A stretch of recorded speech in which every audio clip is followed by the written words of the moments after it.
Hey, what's going on? We're going to get into this video and I'm going to be talking about mental health crisis here in America. Um, for those of you who don't know, um, uh, there are on average, well, what the slogan is 22 a day commit suicide that are vets. That's not even including rest of people who are also committing suicide because of other issues. And the more I've been thinking about it, the more I've been doing research on it, the more I've come to realize that um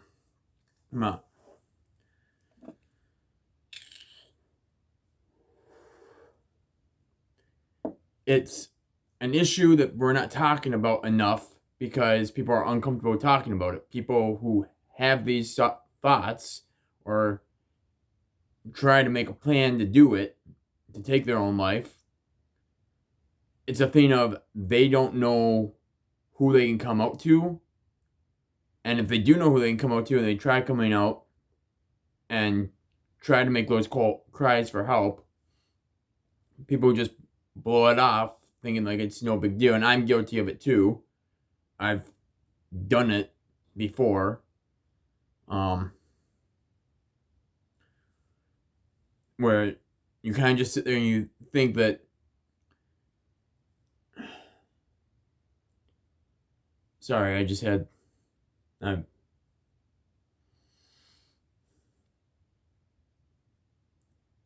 the way I was trained on how to handle it, and this is what's wrong, I believe, with part of it, is you take away means of how they can do it. And then you talk with them about it and give them reasons why they shouldn't do it. And then the third step is you watch for more signs. And if they start giving more signs, then you go get help. I don't necessarily agree with that's the way we should be doing it anymore. I think we have to come up with a better plan of how to handle this. We're losing too many young and older people to this. And I've heard people try to give the argument of, and I've said this before, that people always give the argument of, well, if we just take away guns, they'll have less access. It's like, you realize you can OD on almost anything nowadays. Like, you can literally make yourself pass out in the bathtub and drown yourself. And I'm not going to give off too many other ideas because I don't want to give anybody who's watching this video who might be suffering with it ideas of how they could do it.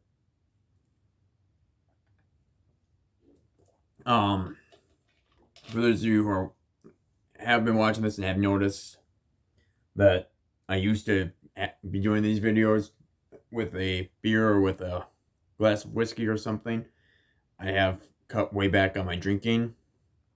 Um, it's it was something that was triggering me was my drinking, and we need to find out. Those of you who are struggling with these thoughts, those of you who are struggling with depression or anxiety or other mental health problems, PTSD, you need to find out what your triggers are. I just had this long conversation with someone very close to me of finding out what triggers are and trying to steer away from them. Alcohol was a big one for me. Another one was nicotine and cigarettes, and that's why I switched over to vaping. It gives me that feeling that I'm smoking, but I'm smoking something that has way less nicotine, and well, it doesn't even have the tobacco in it, but it's got way less nicotine in it than what I was smoking. And like I said, I have that feel because of inhaling it and blowing it out and looking at the smoke. I have that feeling of this is what I'm doing. And it would find tricks to like trick the brain into thinking that you're still doing something that you're addicted to, but not having the triggers from it. Um, case in point, or story time. I don't know if case in point would be the right word to use. Chewing tobacco, I can't do it. This is not on the subject of mental health, but it's a subject of triggers. So, chewing tobacco, I used to do it on one of my deployments, and I had a dip in. We weren't supposed to spit on the ground. We were supposed to spit in a spitter. I didn't have my spitter with me. We were on patrol, and I didn't have a spitter. So I couldn't spit on the ground because I had my first sergeant, I had the CO, I had the battalion commander, I had the command sergeant major, or not the command sergeant major, the sergeant major, excuse me, and I had my squad leader, I had my team leader, I think I already said my platoon sergeant, but I had him there too, and then I had all of my guys with me as well. So I couldn't just spit on the ground, and Sergeant Major and the battalion commander were out there with us because they wanted to come out on the patrol with us to see what we were actually patrolling, and or how we were doing it too, and make sure we were doing everything up to standard. And so I had nowhere to spit, so I gutted it. And this is where I'm getting into the triggers, because as soon as I gutted it, I immediately started vomiting from gutting chew. Now there are some people who can do it.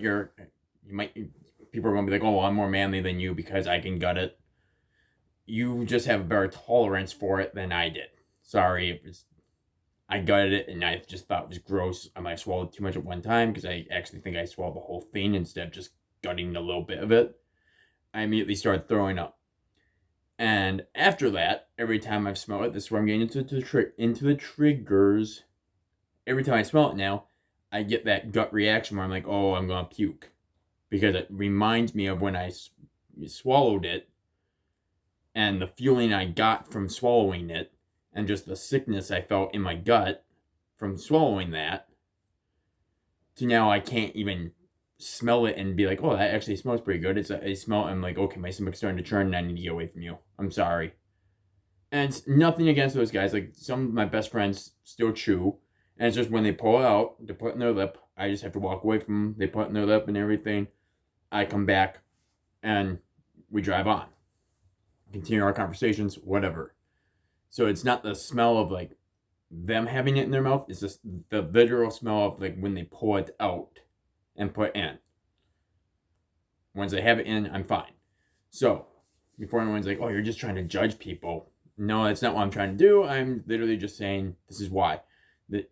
And that's just a trigger of that. There are other triggers that actually cause like depression, anxiety, PTSD. It causes some sort of trauma, which is what PTSD is, but it causes some sort of trauma to just get triggered in your mind. And instead of everybody trying to like come alongside and trying to help, we constantly sit there and we try to downplay what's actually going on. And I know I'm gearing this way away from politics, but I also do think it is political. Because what do politics vote on or focus on? No politician is out there talking about mental health. They're not talking about the mental health crisis. And when they do talk about it, it's because all of a sudden this got brought up. And now we're going to talk about it for 10, 20 minutes, 30 minutes. And we're going to move on to our next thing of what's going to get us elected. Why is mental health not something that we are focused on? Why is it not something we talk more about? It makes people uncomfortable. I'm sorry, everybody who knows me knows I like talking about things that make people uncomfortable. This is one of those things that I like to talk about because it makes people uncomfortable, but it's something that everybody needs to think about. And I'm so grateful for the job I have because we actually have these hard conversations at my job. All of us will sit down or we'll stand around when we're not busy and we'll have these conversations. We'll have these hard talks about what needs to change. And I'm not trying to say I have all the answers, and somebody tried accusing me that that's what I was trying to say one time. I was like, I'm not saying I have all the answers. I'm just saying that I feel like something needs to change. And I want people to start thinking about what changes can I do as a person. I don't care about what the fucking politics can do. I don't care about the politicians, what they can do. I care about what the doctors can do. And shout out to Mayo Clinic, because I've recently started going and talking with them. Shout out to them. They actually have a amazing, if you live in Minnesota and live anywhere near one, I highly suggest, if you have issues, go to them. Don't blow it off. Don't think that, okay, I'm just a basket case, as someone I love kept saying, that they were just a basket case.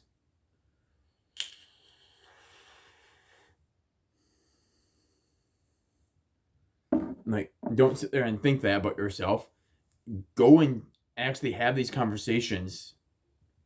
But doctors at certain hospitals have got a great plan of how to deal with it. And they actually have great resources on how to deal with it.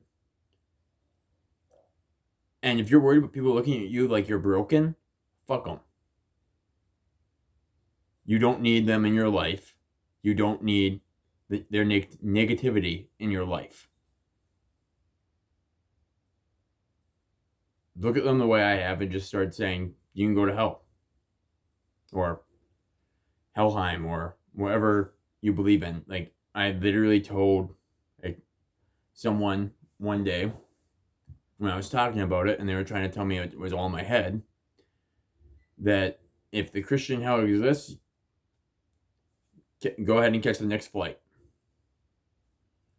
And didn't necessarily go over too well when I said that to them, but it is what it is. I don't care about your feelings. I don't care about your opinion.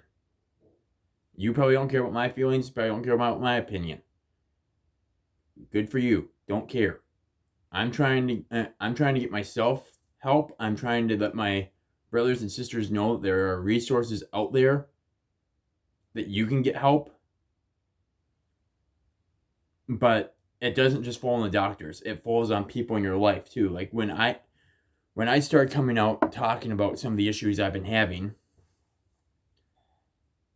I couldn't believe the amount of people, because I kept thinking, when I come out and tell people this is what's going on, I'm going to be judged. People are going to look at me like I'm broken. People are going to look at me like I've got mental issue upon mental issue upon mental issue. People are going to start treating me different. People are going to start showing me sympathy. And instead of that, my beautiful fiance, her family, all came around me and just started becoming my support group. And then my supervisor, and because I told him what was going on, I told a few of my friends at work what was going on, and I couldn't believe how fast everybody just started coming around me. And one of the things that, like, I am okay with it, because personally I'm okay with it, but you might not be. But one of the things that really spoke to me was the amount of coworkers I had that were talking about my mental issues that I was having with other coworkers, and now more coworkers that I didn't necessarily think we were close, because we're just coworkers.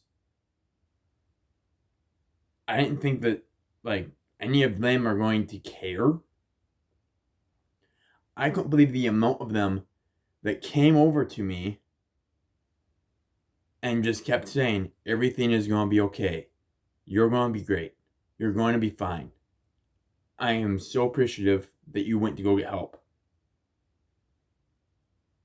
I am so happy you're getting the help you need. I'm so glad you're talking about it with somebody. If you need anything, let me know. If you need to talk, call me. I couldn't believe the amount of support. And the thing is that if I hadn't gone and taken those steps, I probably would have never known. Maybe they would have treated me this way that I was afraid of being treated. But that wouldn't have mattered. Even if I had, I know for a fact, even if I had these 3 friends that I told, along with my fiance, if I would have just had those 4. And I'm going to get into this show on Netflix that I have hated ever since it came out, called 13 Reasons Why. Because it talks about 13 reasons why people commit suicide. And I just sat there and was like, why are we talking about why? We should not be talking about why, because now people who are dealing with that, and I know this because I was dealing with depression and anxiety and PTSD and all that, and just hearing some of these things on this show, like, it was just like all you're doing is you're triggering for someone who's had these ideas, had these thoughts.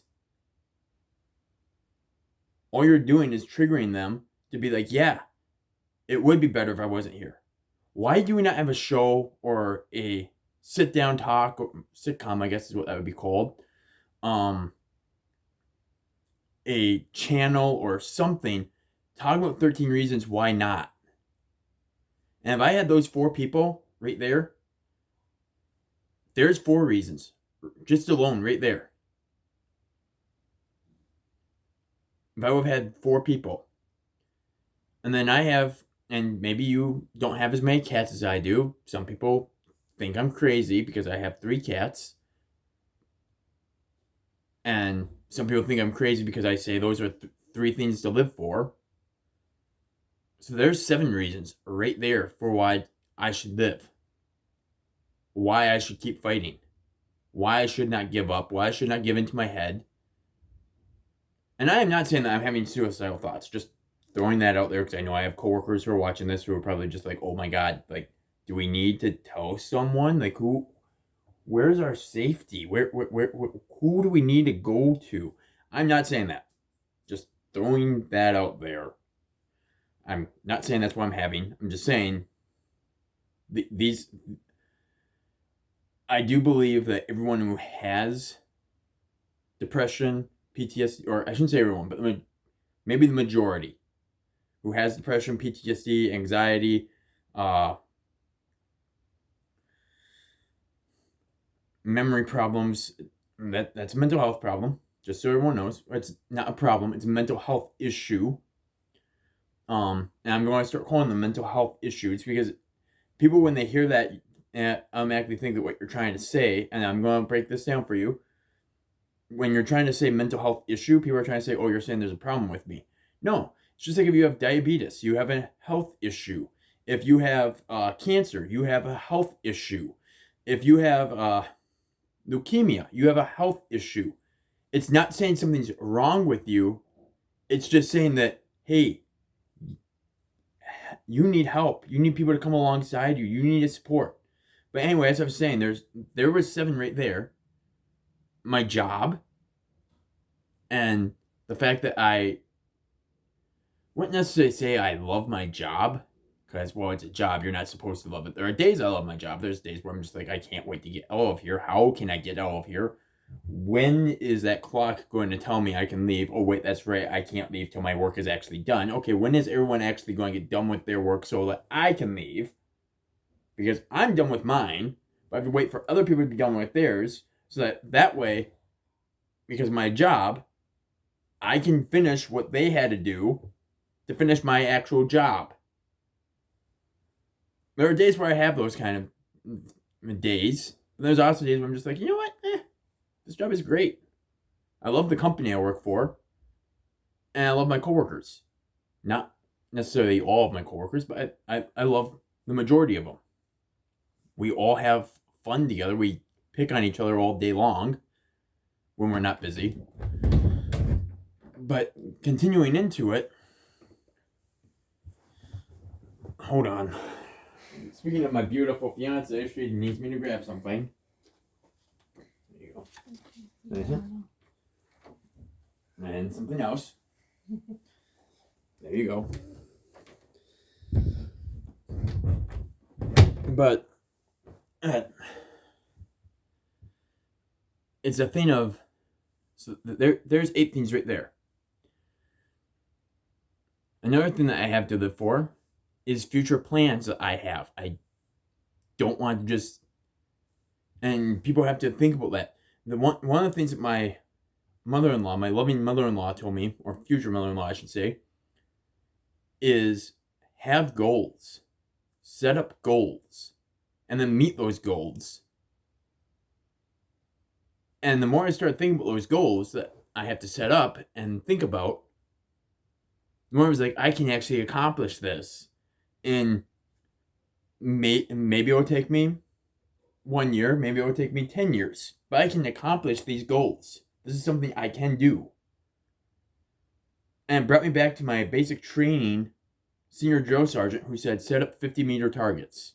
After you get to that 50 meter, set up another 50 meter. So now it's 100 meters, but you're always just setting up a 50-meter target. Something that is, I can reach out, I can grab it, I can see where it's at, and I can pull it. I can accomplish it. I can knock it down. I can, you get the picture of what I'm saying with the target. And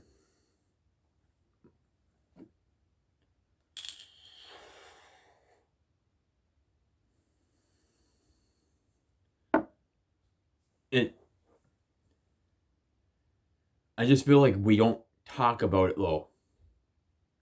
Like, I know numerous people who are suffering from the same thing. And when I try saying, you need to talk to somebody, they're like, oh, well, I don't want to do that. I don't want to get put on meds. First of all, I'm on a med for it. And I asked the doctor, I specifically said, I don't want anything that is addictive. I don't want anything that's going to alter my mood.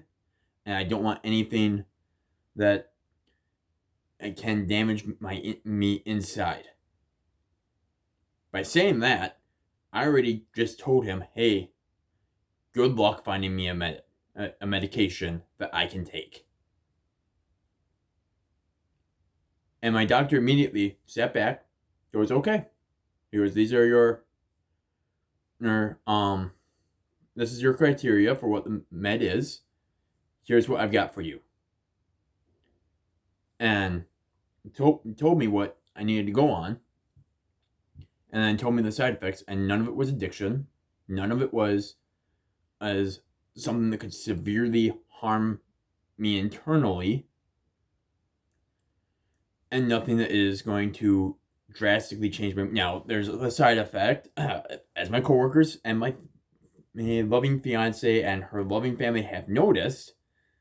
There is a side effect, because there's always a side effect. And one of the side effects is, when you're first taking it, you will have mood swings. They all got to see that. And thank the gods that every single one of them just sat there and was like,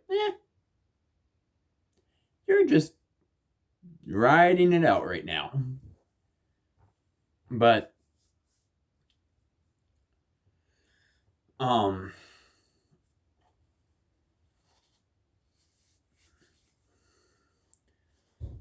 there are medications out there that are similar to that. Now, when I go back, I found out I made the mistake of not saying I want the generic brand. So, yeah, make sure you say that if you're not trying to pay $45 for a prescription, because, yeah. That was with my insurance, too. It would have been $80 without my insurance. So, make sure you ask if there's a generic version. Unless, of course, you're not worried about how much your med is going to cost. Like, when I first got on it, I didn't really care, because all I cared about was I need the help. And then when I got the med and everything, was talking about with my fiance how much it cost, talked with her mom how much it cost, and they both know all about this stuff because, well, the fiance is an ex-CNA. She no longer has her license, but she knows all about this medical field. Her mom knows all about this medical field. They know a lot about mental health. And so they were all able to be like, did you ask for the generic? And I was just like, huh? Like, did you get name brand or did you get generic? I don't freaking know what I got. And so I sat there, I Googled it, I was like, I got the name brand.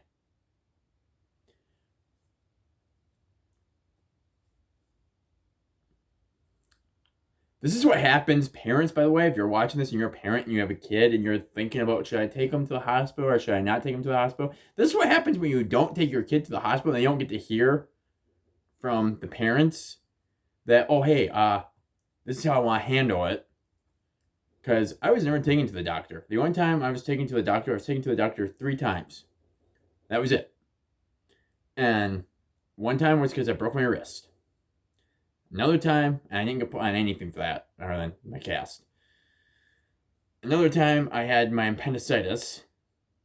And the third time was one of the first times I got, or it wasn't one of the first times, it was one of the times I got strep throat where I was really sick.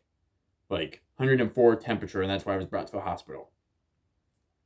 Because if it was anything under 102, you just stayed home, throw up in the bucket. You have the flu, you have strep, you have something, just throw it on up. And that was how I was raised.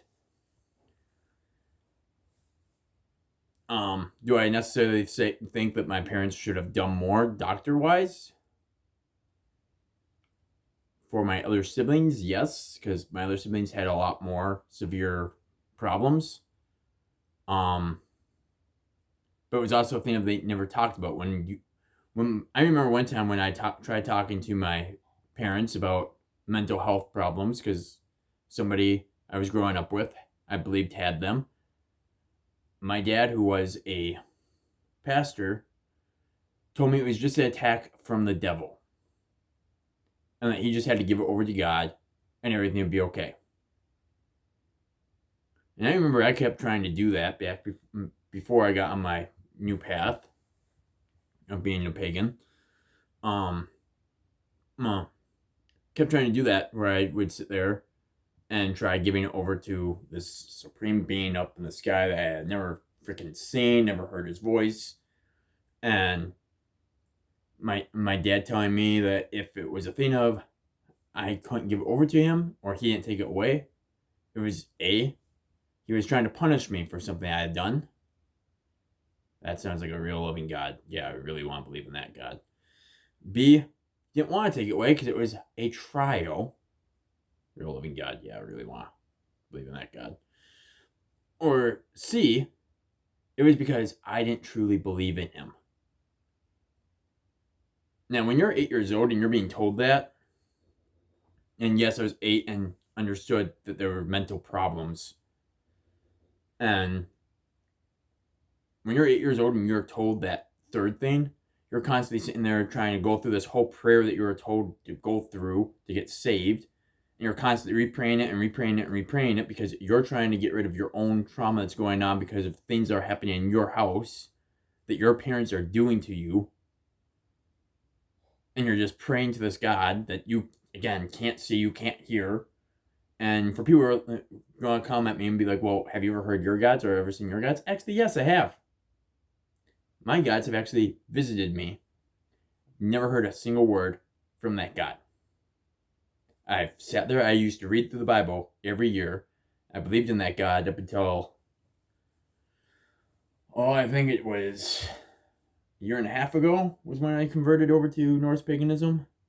I think. I used to read through the Bible, though, from the time that I was 6 years old, because I had learned how to read. First book I had ever read was the Bible. And if I'm not here to bash on the Bible, like if that's the God you believe in, I believe that everybody has their own deity. If that's the God you believe in and he does speak to you, he does show you, great. I'm just saying that he never spoke to me. I never saw him. He never showed himself to me. I was followed around by crows growing up. I was followed around by ravens growing up. For some reason, even though I hated cats, I was always drawn to cats. And if anybody knows anything about Norse paganism, that's Freya. Crows, ravens, they both fall under Odin. Um,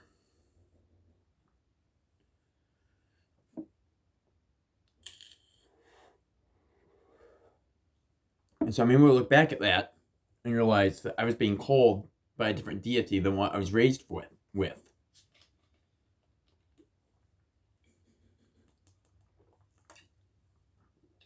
And yeah, I don't know why, but for some reason, after I converted over, I started thinking more about the trauma that I've been through.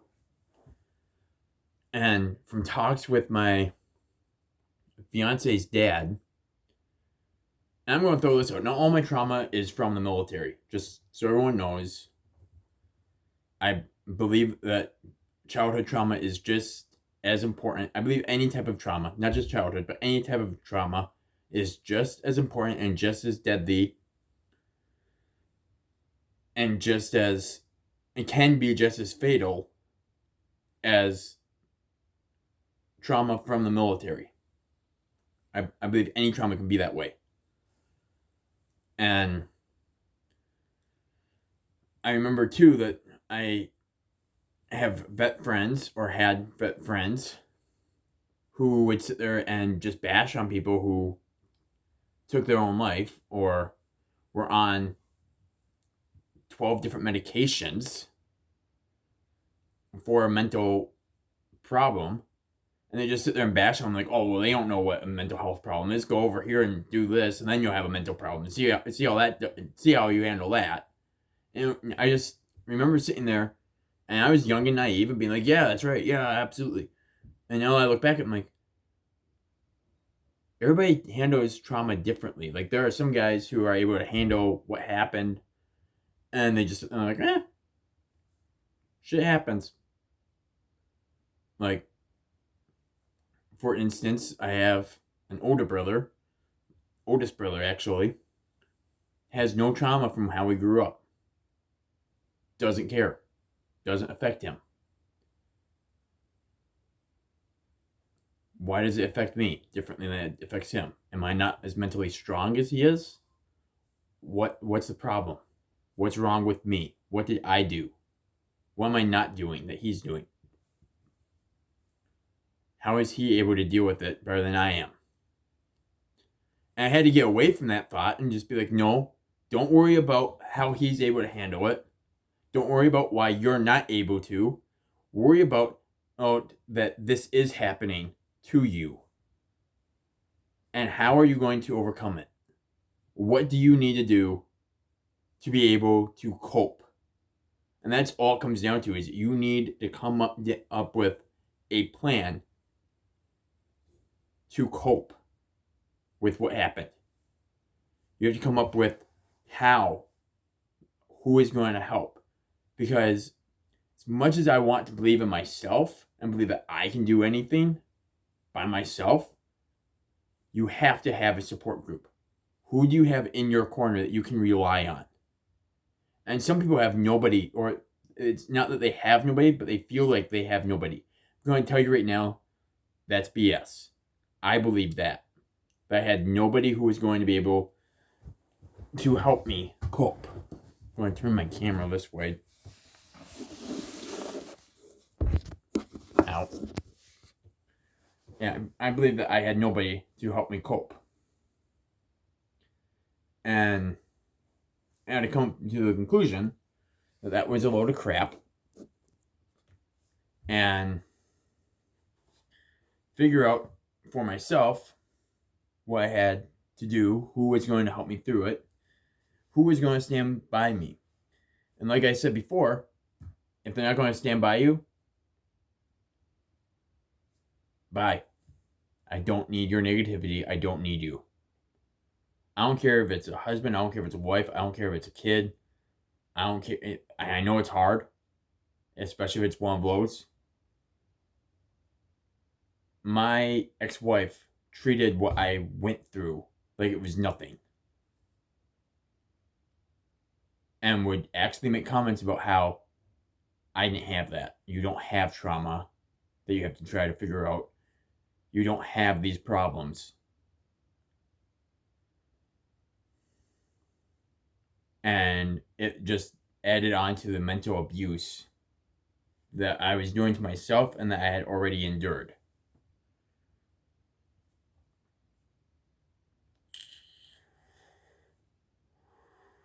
I'm honestly surprised that YouTube doesn't take my videos down, considering that I use nicotine on my videos. Like, and I've used alcohol on my videos. I'm honestly surprised that YouTube doesn't shut down my videos.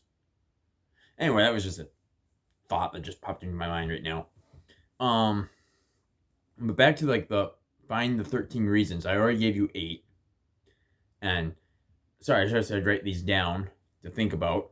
Like maybe you've got dogs, maybe you've got your kids, maybe you've got grandkids, maybe you've got brothers, sisters, mom and dad, aunt or uncle, or you've got somebody that you know that you need to live for,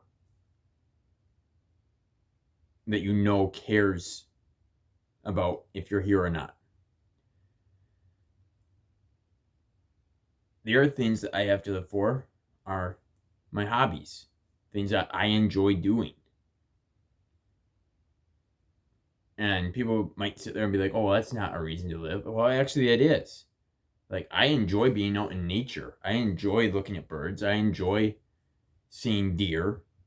And I'm not a hunter or anything yet. I'm going next year, or this year, I guess. But I enjoy seeing deer out in the woods. I enjoy, like, when my fiance and I went camping one year with her parents. We were out in the woods, and I was shining my flashlight into the woods, and you could actually, we saw. Hey, when we were at the lake, did we see 3 or 4 deer in the woods? When we were with your parents at the lake. Yeah. 4? Just curious. Yeah, we saw four deer walking through the woods. And I just remember just feeling the peace just from sitting there at night with a flashlight, just looking off into the woods.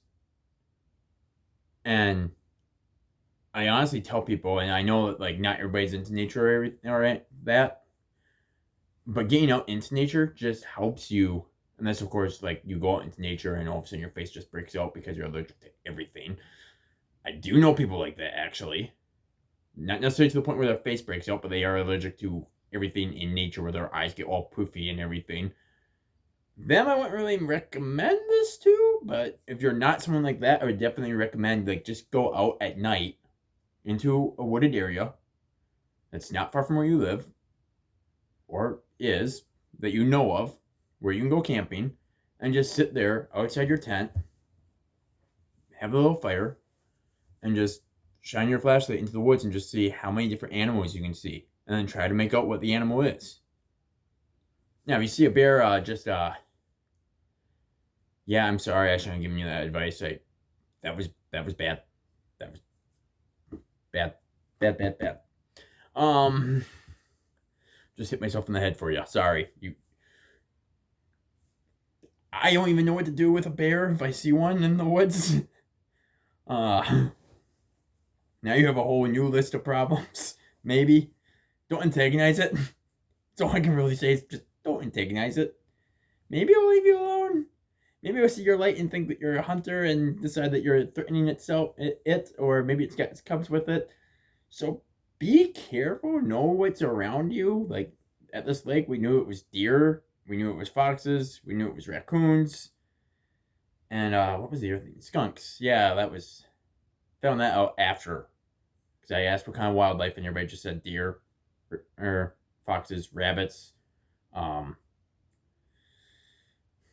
They listed off a few other things, and then one night I saw a skunk. I was like, oh, there's skunks here. They're like, oh, yeah, and skunks. They're like, cool. Would be nice to have that warning. Thanks.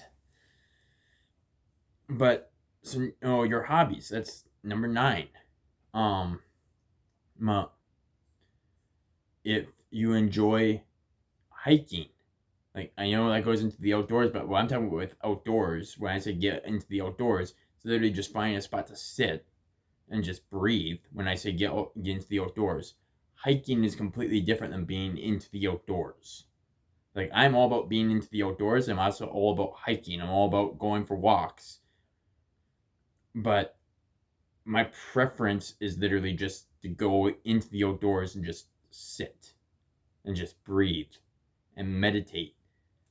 Talk to whatever deity you believe in, or if you believe in ancestors being present with you, talk to them. Loved ones being with you, even though they're past, talk to them.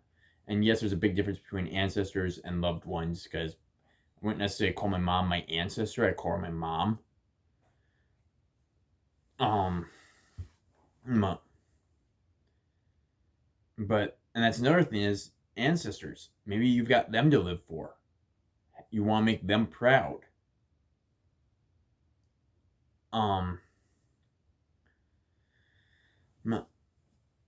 A 12th reason to live. You have to have friends. I know you do. So I'm going to leave that one there.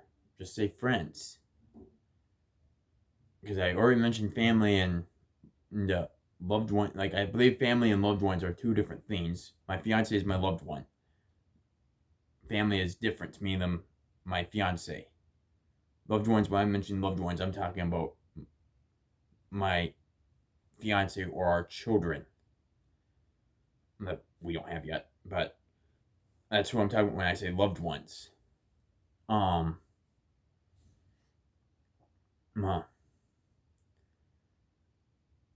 There is so much to live for. And I think that what happens is we get into this deep, dark pit. And I know because I've been there.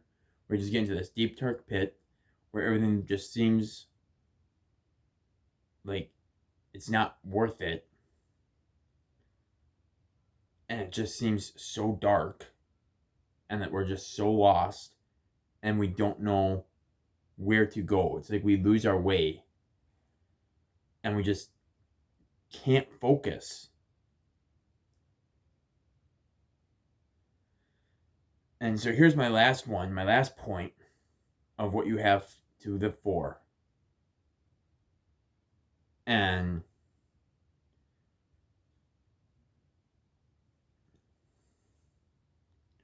we have each other. Because I'm going to let you in on something. And please, no one get upset with what I'm about to say. No one think that I'm at risk of harming myself, because I'm not. I'm in a much better place now. But we have each other. Every time someone takes their own life and gives up, they give in,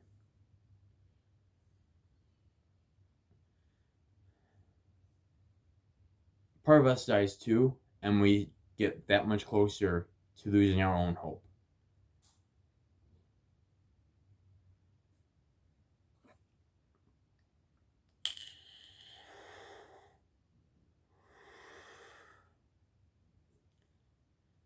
And that's why I'm titling this video 13 Reasons Why Not. Is because I believe that Netflix did a huge disservice by titling it 13 Reasons Why and not trying to show why we shouldn't. Like, honestly, I've only watched like 2 episodes of it, and both episodes I watched, it just made me feel like it was giving reasons why we should and why things would be better. Like, that's what I got from the show. Maybe someone else took it and was able to see, oh, well, I'm looking at everything else that they left behind, and that gave me hope not to do it. But yeah, when I watched it, it was giving me reasons why it would be better off. Why I would be better off. And this is what my counselor, or not my counselor, sorry, my primary care doctor told me. And I'm letting people in, being very vulnerable right now, talking about my journey that I'm on right now. My mental health journey, as my mother-in-law calls it. And God, I love that woman. Like, honestly, her and my fiance are probably my two best friends that I have. And don't get me wrong, my future father-in-law is too. Him and I though have a different relationship than what I have with my future mother-in-law. Like we talk about different things, and what my I just call her mom, so I call her my mother-in-law. We have a different relationship than what my mother-in-law and I have, and my fiance and I have. Like my fiance and I talk about everything my father-in-law and I talk about, but my fiance and I also talk about everything that my mother-in-law and I talk about. And it's her and I have this. But anyway, my primary care doctor told me that, and I couldn't believe this when he said it because it just clicked with me, that when you give up, when you give in, it takes your pain and your suffering and transfers it onto everyone who cares about you. And he asked me this question, and for some reason it clicked with me when he asked me this. And that's why I'm reaching out to you guys and trying to ask the same questions. He asked me, is that fair? And do you want them to go through life feeling like they failed you? Because that's what they're going to end up feeling, is that they failed you. And is that fair?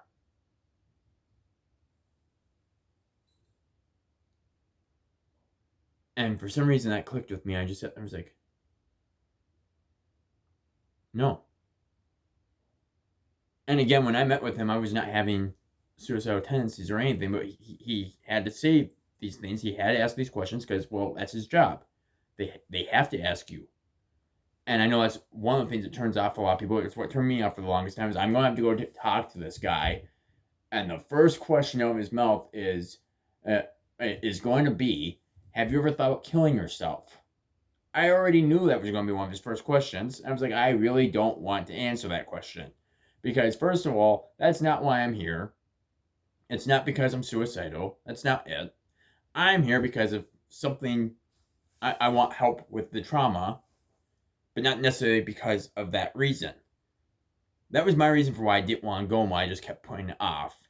And then finally I broke down and just was like, you know what, I'm going to go get the help I need because I need help dealing with this trauma. Because otherwise, and what scared me enough to want to go get it was seeing the numbers rise.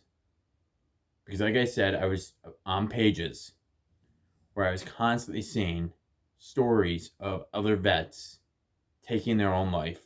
I was seeing stories of other people who were not vets taking their own life.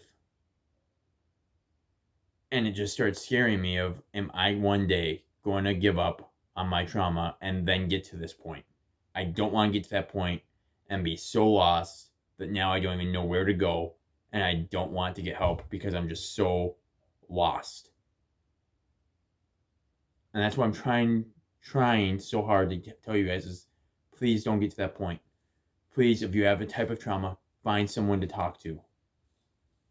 We need to start talking about this. Because right now, mental health is just getting put on the back burner by everybody. Everybody wants to talk about COVID. They want to talk about all the numbers that have died from COVID. They want to talk about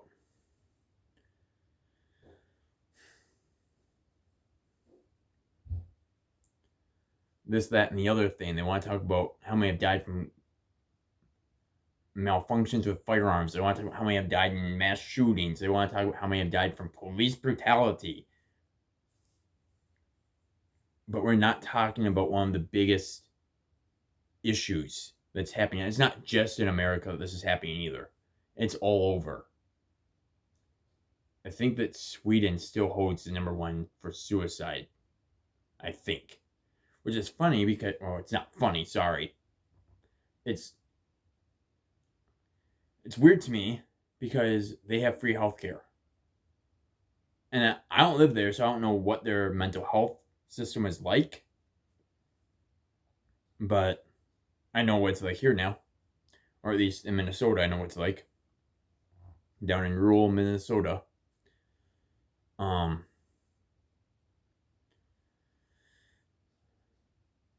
it just feels good though when you come out from there and you've talked, and you come out and you can actually feel like the warm sun, and you actually are able to feel that warmth on your face again, because you don't just feel cold inside. You don't just feel dead.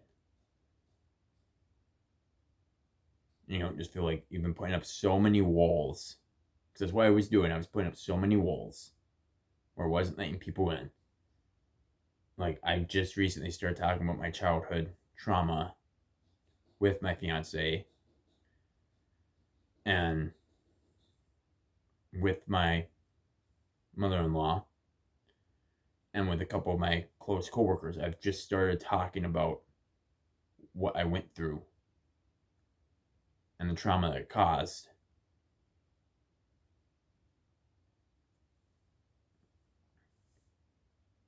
And when I'm talking about it, I get very heavy.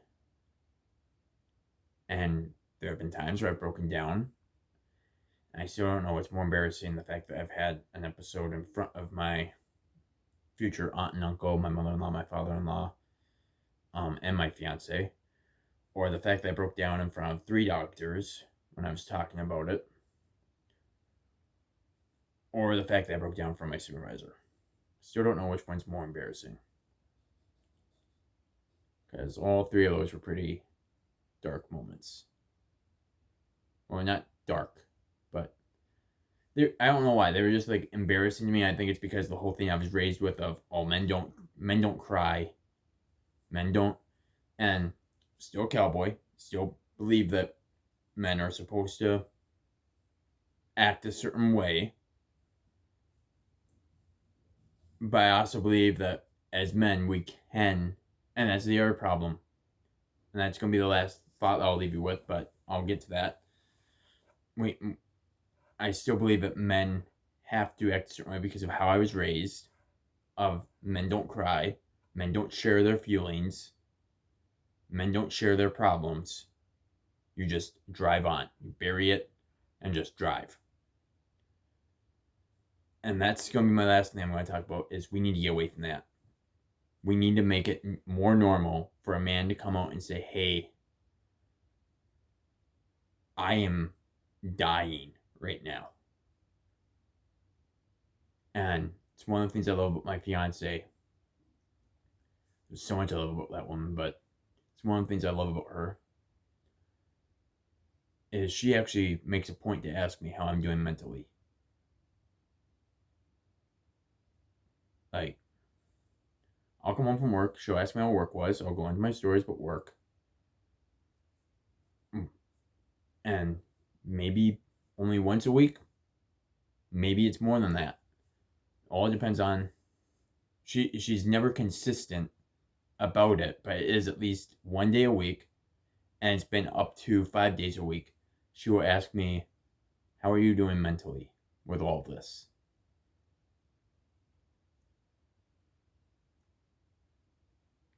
And when she first asked me that one time, I was like, I'm fine, I'm a guy. We just drive on, we just do it.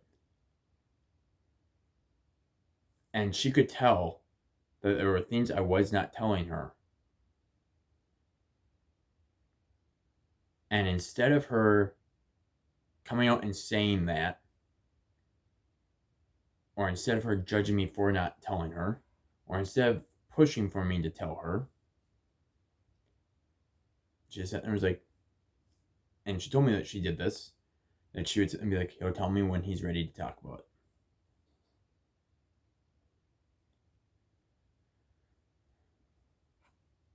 I think it was 2 months before she found out. And we were together for 2 months before she found out that I had some type of trauma. And I just opened up to her because I found all this out while going to my doctor, that my trauma is from my childhood. And it made me think of all of these other vets that are dealing with things that they did in the military. And not saying all of them, but I started thinking about, and it was because of an article I read actually that was shared by another vet, that a lot of trauma stems from childhood. And I started thinking about how many other vets have sat there and thought, oh, it's because of the military that I have this. And then realized, or came to the realization, or never got the chance to come to the realization of, this is why.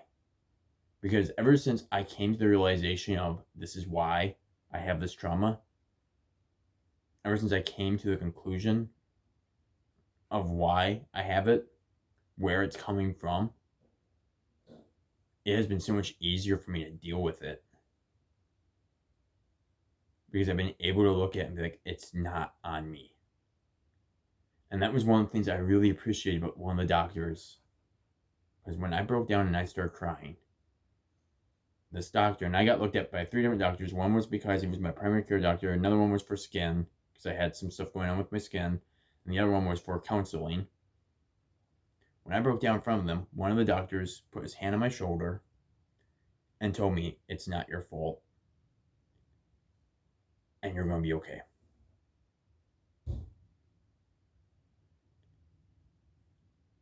And for some reason, hearing that from a complete stranger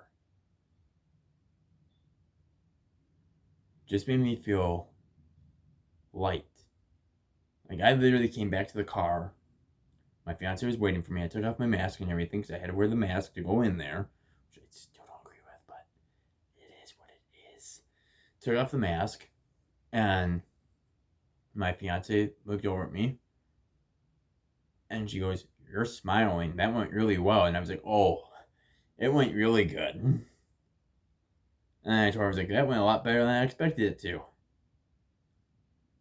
And we were laughing. I told her what was said. Funny story for you. Don't do this. Don't be me. I'm going to leave with this story. I'm at that appointment. And like I said, first question I have to ask you is, have you ever thought about, or do you have suicidal thoughts? Are you thinking about killing yourself? No. And then he goes, okay, how about anyone else? Only when I'm at work. And he just sits there and like stares at me. I'm like, that was a joke. And he goes, oh, you sure? Yes. Okay. And types it in. Don't do that. I'm just sitting there like, okay, I don't want to be here. I don't want to hear these questions. I already know you're going to ask me, and I'm a smart ass, and did not think that was going to be one of the questions. So when that question came out, it was like the first response that can come out of my mouth. And like I said, I'm a sarcastic a-hole. So that comes out. And immediately after it came out, I was like, ah! Didn't say that. I was joking. I'm sorry. Please don't call my company. Please don't report me. Please. I'm sorry. But anyway, brothers, sisters, anyone watching this that I can't connect with because we don't have anything in common. The one thing we do have in common, and so I will call you my brother and my sister, is if you are going through this, you're not a vet, but you're going through this, I will still call you my brother and my sister. I think we need to get back to that mentality. And that's one of the things I love about my faith, is that everybody, like in the Christian, the way I grew up anyway, there's different Christian sections. I grew up in a cult. In the Christian section I grew up in, the cult section I grew up in, it was all, you were only brother or sister if you believed the same thing. In mine, it's different for me because it's people who have the same drive that I have, people who have the same problems I'm having, people who have the same thought process as me. You're my brother, you're my sister. So anyone who is going through this, know that I am your brother. You are my brother, you are my sister. I love you. And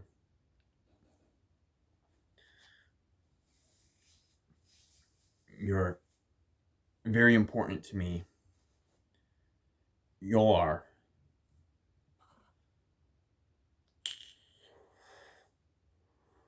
And I hope for nothing but the best for all of you. But please, you have to make that step. You have to want to get help. And that was one of the things that my father-in-law kept telling me kept telling my mother-in-law and kept telling my fiance is that he needs to want to get the help. Because until he does, he won't do it. And you all need to do that, please. I'm not going to say need to, but I want you all to at least think about it. Maybe you don't need, maybe you're not as deep in a dark place as I was. I was not in a pitch black place yet, but I was in a dark place. My future brother-in-law was even able to notice it. And him and I are not exactly close, but he was able to notice it even. And just asking, please,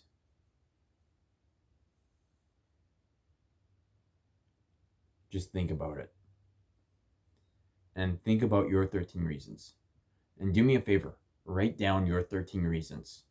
And when you're having a bad day, when you're having a depressing day, when you're having a hard day, when you're just deep in your emotions and your thoughts, I'm not going to say emotions, but deep in your thoughts, and just feeling like you're worth this, just grab those 13 reasons, put them somewhere near your bed, or put them somewhere, frame them, put them on the wall when you walk through the door. Do something with them. Have your 13 reasons of why not. Somewhere where it's easily located, where you see it right when you walk in, or see it when you lay down, or in your journal, something. Have them written out, where you can go back to and you can read through your 13 reasons why not. And sit there and just read. And think about those reasons for why you wrote them down. Think about the things that are connected to it. And if one of those reasons becomes one of your triggers, scratch that one off, write something new.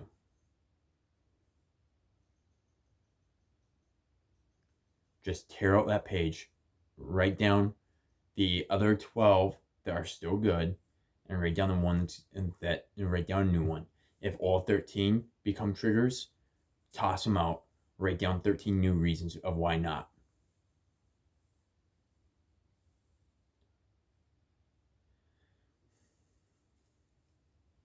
I thank my guides for each of you, and I pray for each of you every day. I love you, brothers and sisters. Take care.